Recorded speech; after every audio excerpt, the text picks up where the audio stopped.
Hello, this is Judy Donnelly with artistwriterteller.com podcast.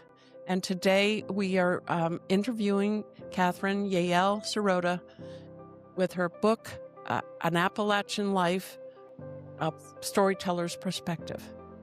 We've been friends for a while, and I met Catherine over at in Jonesboro. She is an oral storyteller as I am, and we became friends. And we've gone to Asheville many times to explore. And today we're going to celebrate the book that she had just come out. It's An Appalachian Life, told by a storyteller's perspective. That's part of the title. And it's a wonderful stories collection. And one of the things I like about Catherine is when she's on stage, she paints a beautiful tapestry that I visualize as a painting. And she has been able to translate that in her book. So, Catherine, would you please tell us what made you decide to come up with the title and Be a storyteller? yes. Well, it all started about 7 months ago. Actually, I published my first story at the age of 12 in the UNC Asheville creative writing magazine, The Laurel. And then there was a dry period of 55 years when I was exploring other career options and other activities. And then 7 years ago, my husband-to-be took me to the Christmas party at the Asheville Storytellers Circle. And at the end of the evening, people got up to tell stories, and the president, who was Wallace, said, "Does anyone else want to tell?" And he kind of gave me a nudge. Well, I'd never told a story. I was of the popular opinion that stories were for children at bedtime. So I stood up and put together on the spot my first story, which was called The Awfulest Christmas Tree. That is also in my book. And storytelling just took off from there. I think it's awesome. I just enjoy every time I think about that story. I got a smile on my face. I cannot stop smiling because sometimes when things don't go right, it's a wonderful story. So, what kind of books do you like to read?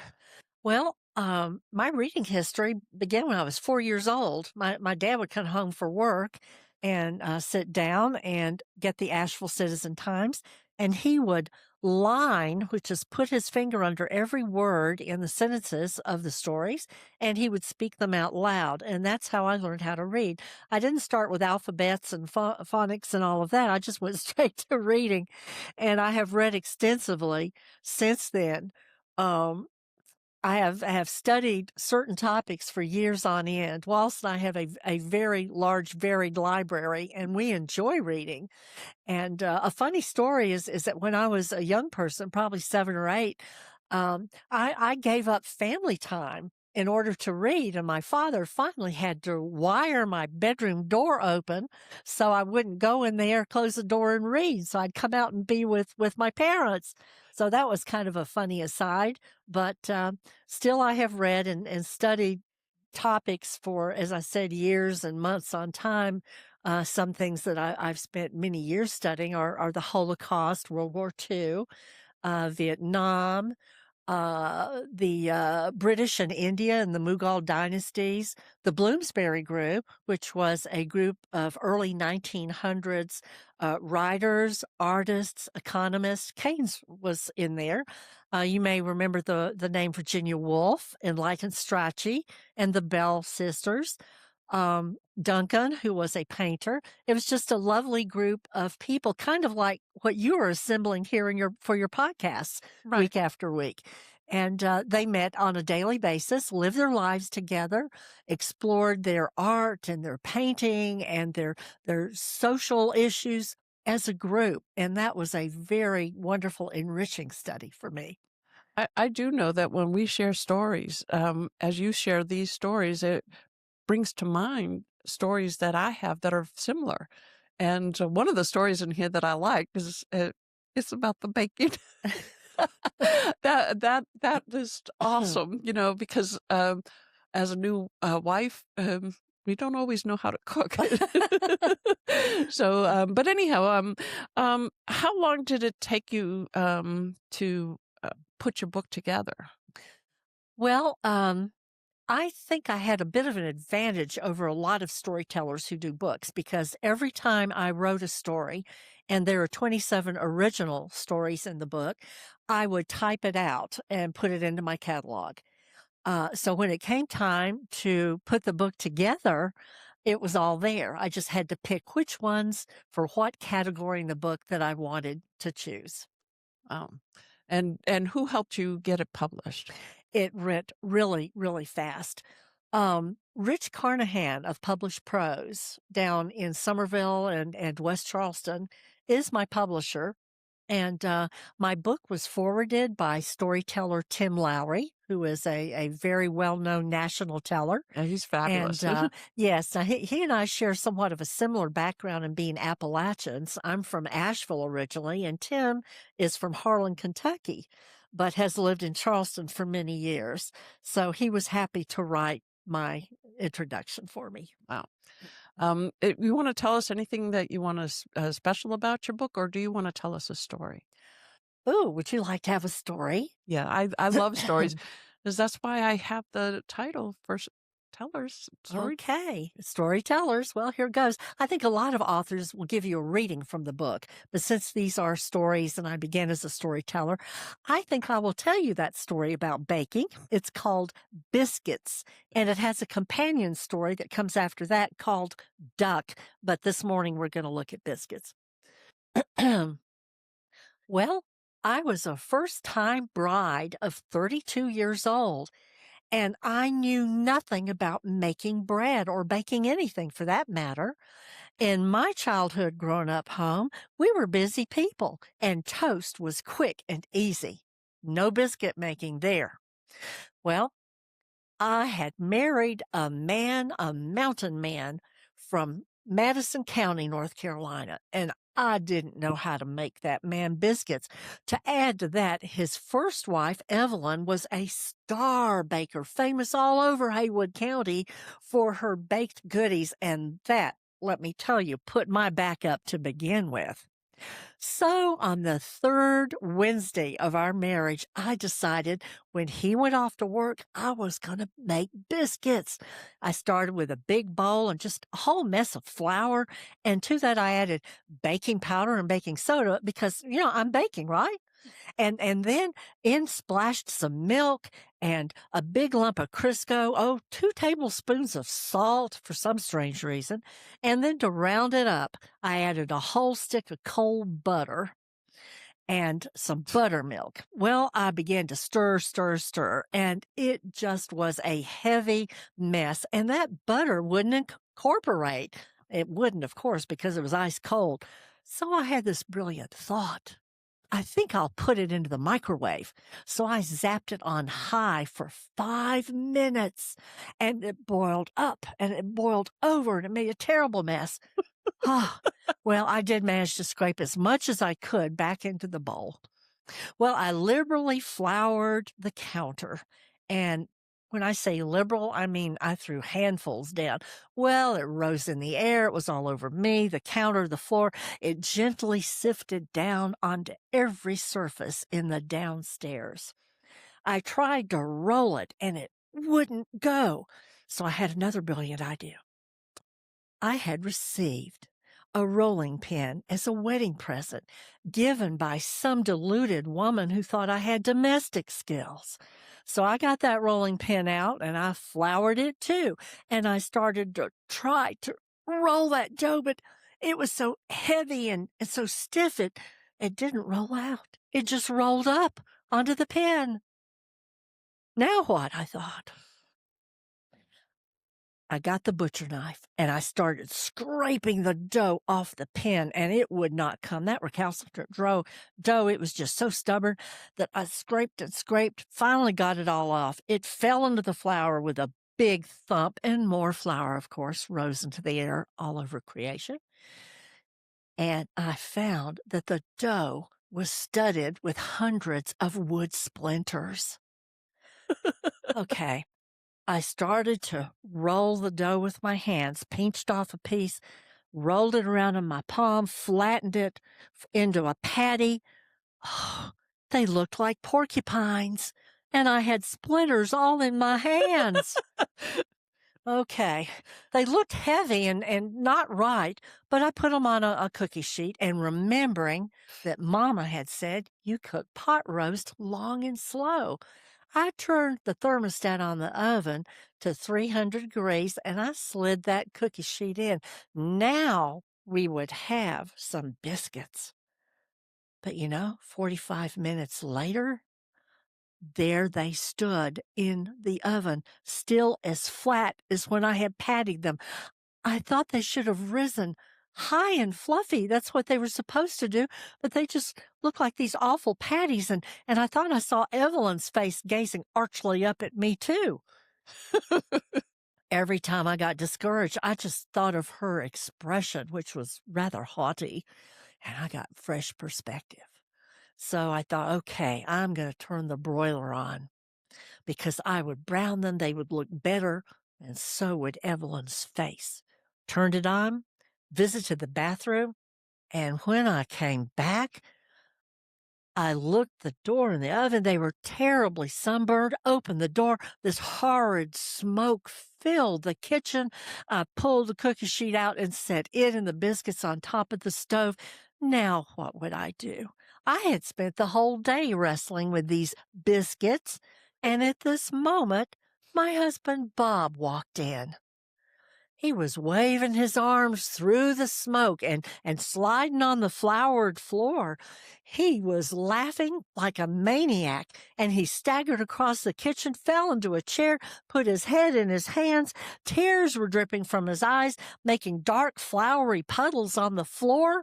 He looked at me. He looked at the biscuits. He got up, picked one up to look at it. Oh, it was burning hot, and he dropped it on the floor where it bounced 1, 2, 3 times into the utility room. Well, that was the final straw. My lip came out, and I started to cry, not from amusement, but from shame and humiliation, and the knowledge that Bob was probably wondering, why did I exchange Evelyn's fine cooking for this mess? True to new brides everywhere, I fled upstairs in a flood of tears, flung myself across the bed, sobbing uncontrollably. Bob followed me, tried to console me. He said, "Honey, I married you for your mind. Don't worry." Well, that didn't help very much.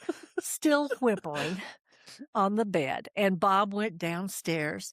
Blessed person. He cleaned up the whole mess, and he threw those biscuits out the door to the dogs.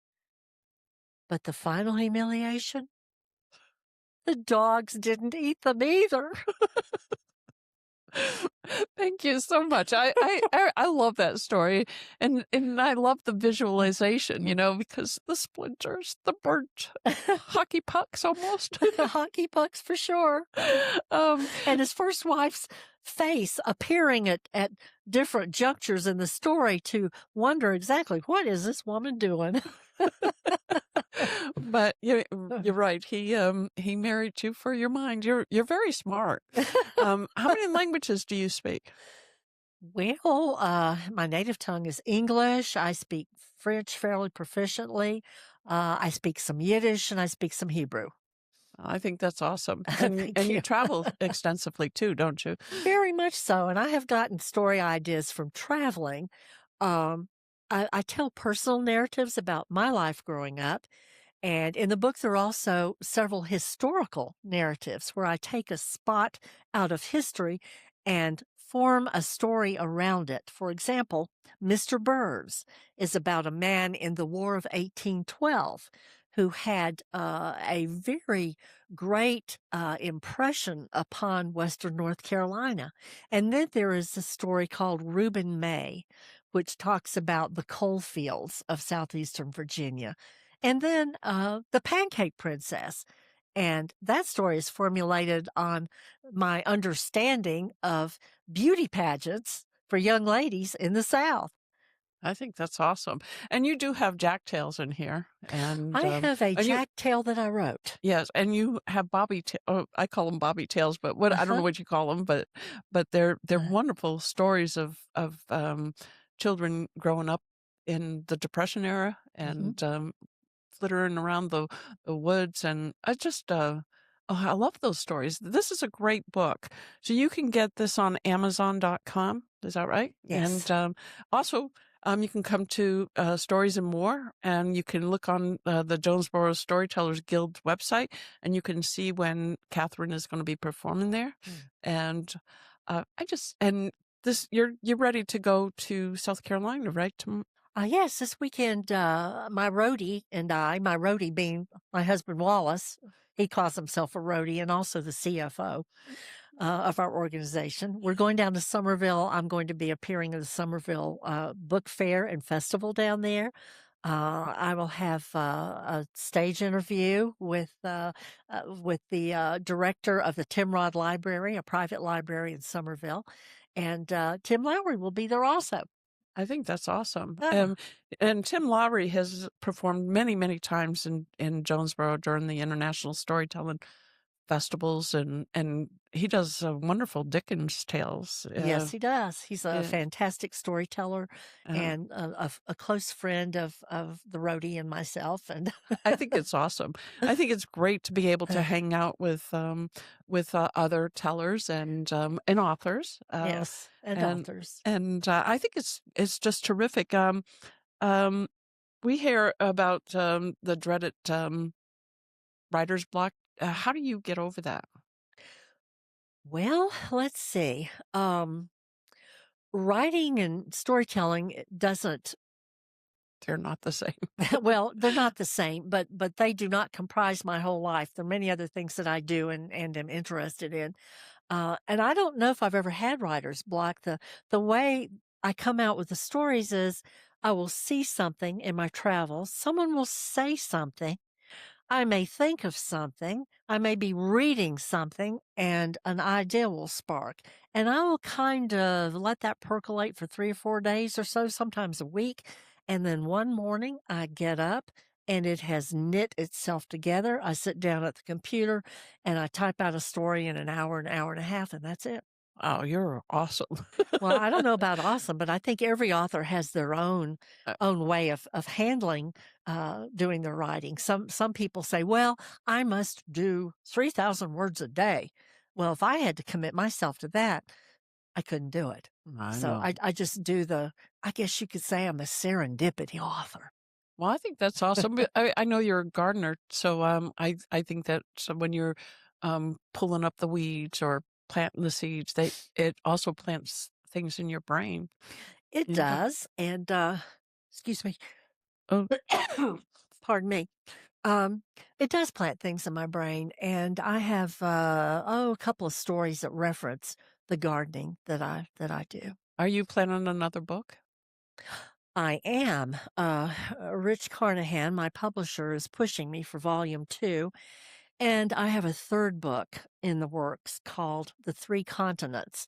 And I have probably about 20% of the stories that will comprise this book. It will be a novel, but a couple of the stories that comprise the end of the book and the beginning of the book. But the middle is still a little bit iffy. And I'm going to go to Israel this September and do research at Yad Vashem to be able to complete the book, to bring it all together. So that I plan to drop that book probably in summer 2027. I know, and you have a wonderful, rich history. You performed at Bonnie Cake Theater in 2021, Hmm. and you shared a story about your father. You know, Yes. and so I'd love to hear more stories about your father because he hid some of his background, didn't he? He did. He was in the group of men who liberated Dachau in Germany in World War II, and he saw things there that horrified him so that he returned home, and he and my mother decided to hide our Jewish heritage. because he was determined that that was not going to happen to our family, what happened there. Unfortunately, today, in today's political social climate, anti-Semitism is again arising. We're probably where Germany was in 1938 in this country, and it is very, very disturbing.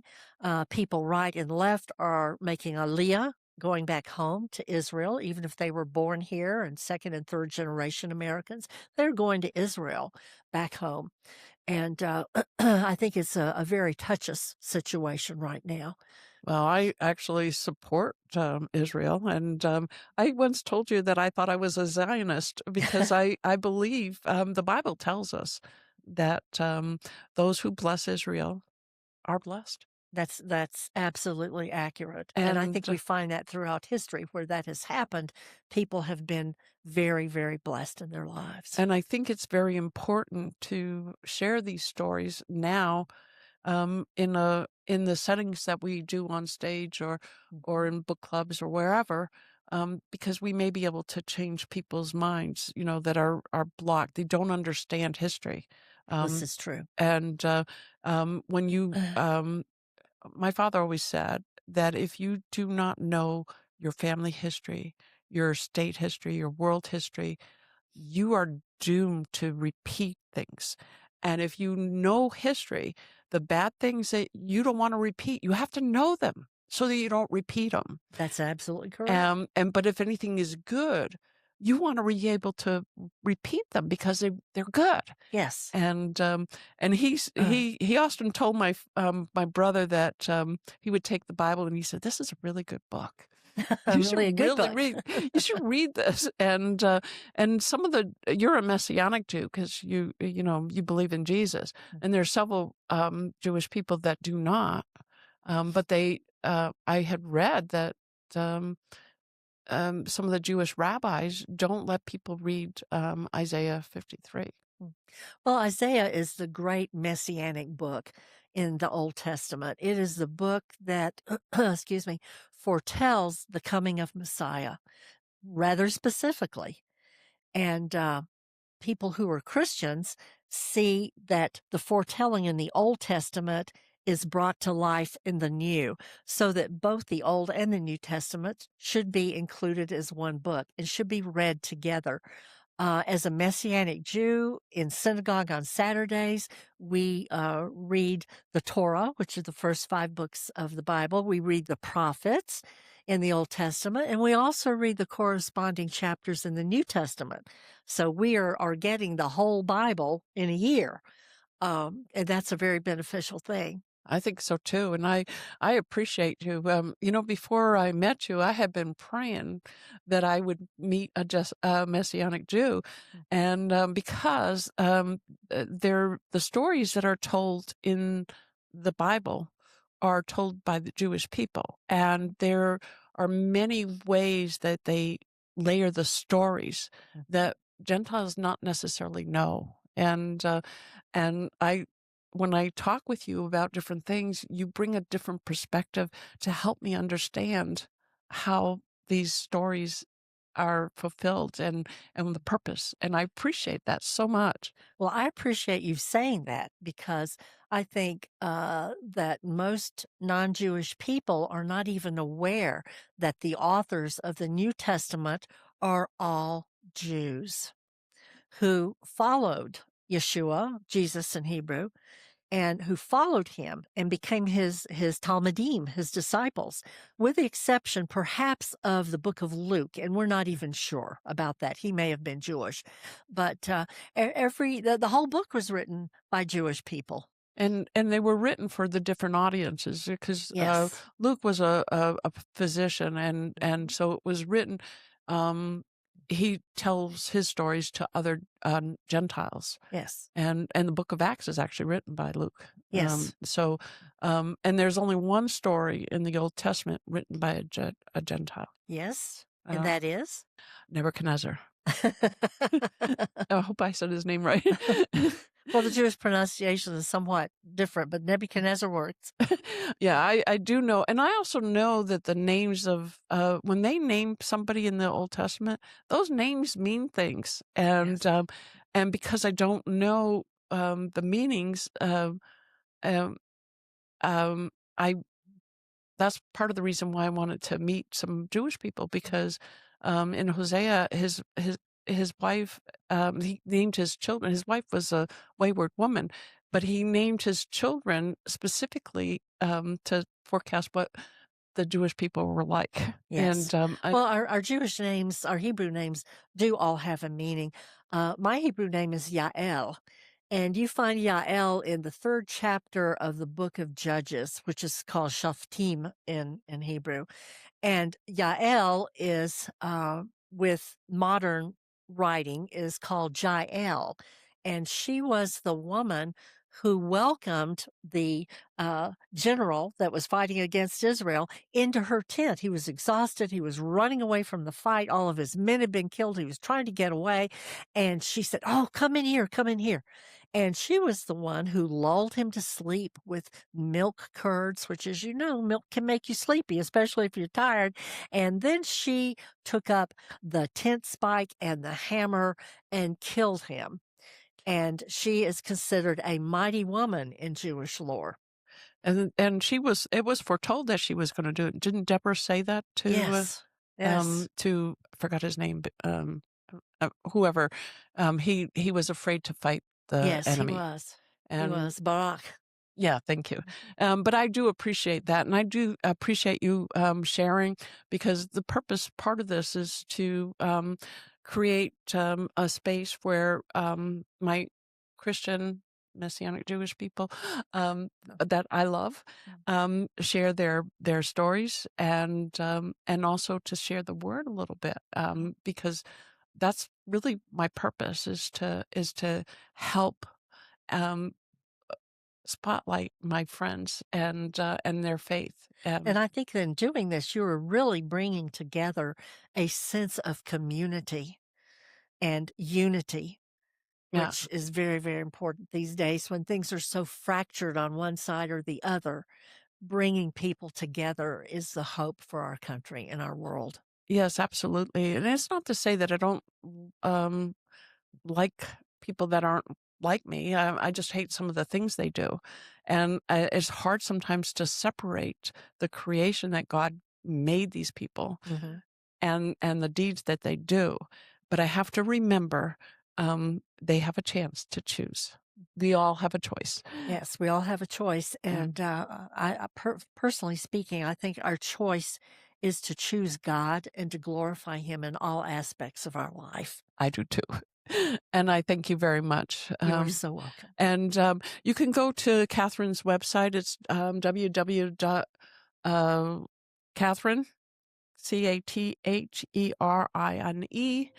Yael, Yael, Serota, Serota.com. That is my website. And again, you can look on the Jonesboro Storytellers Guild website to see when we perform on Tuesday nights, Stories and More. And sometimes there are other venues that we perform at. And you can go to her website and you can see where else she is performing at, where Yes. she's having appearances, whether it's for book sales or book signings or festivals. And I thank you very much. You're so welcome.